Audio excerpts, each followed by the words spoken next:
for the past 5-6 years, you are telling us that you doubt whether we have foreign policy. And of course, foreign policy is wide. It entails even education. Education could be part of it.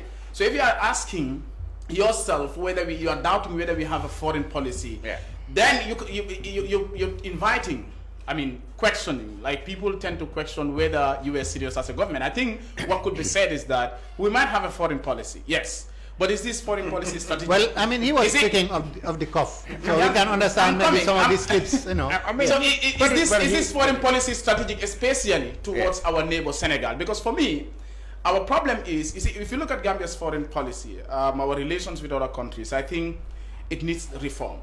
Because we're talking about different embassies being created.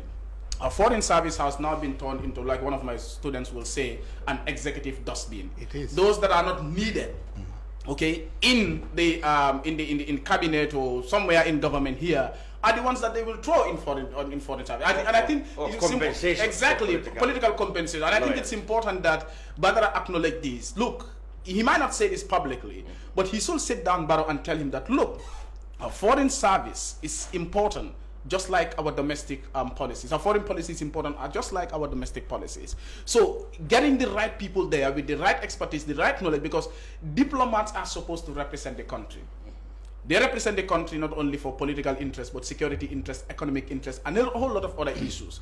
So if you need competent people to be there, to be able to get something for you out there, to be able to foster that relations between you and those countries, especially international organizations. So if you are taking foreign service as an executive dustbin, those that are not yet here, and you want them to compensate them politically, you take them there, whether they have the expertise, the knowledge, the competence or not, you don't care. I think that is problematic.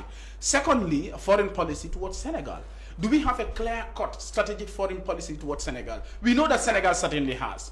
Okay. Absolutely. Of course, they absolutely. Of course, ECOMIC is present here. I mean, Senegalese forces are present around Fonyi. They are on a mission. How do they get to the MFDC? They are on a mission. We know. We know that Gambia today cannot survive. It seems like we can't survive in the absence of Senegal.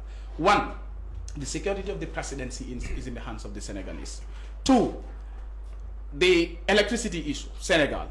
Internet, Senegal. Even football, we have to play our match in Senegal. Well, there you go. Like, this is an insult. It's a national embarrassment. So Senegal has a clear foreign policy strategy towards the Gambia. They know what they want. Look at even the Senegambia bridge.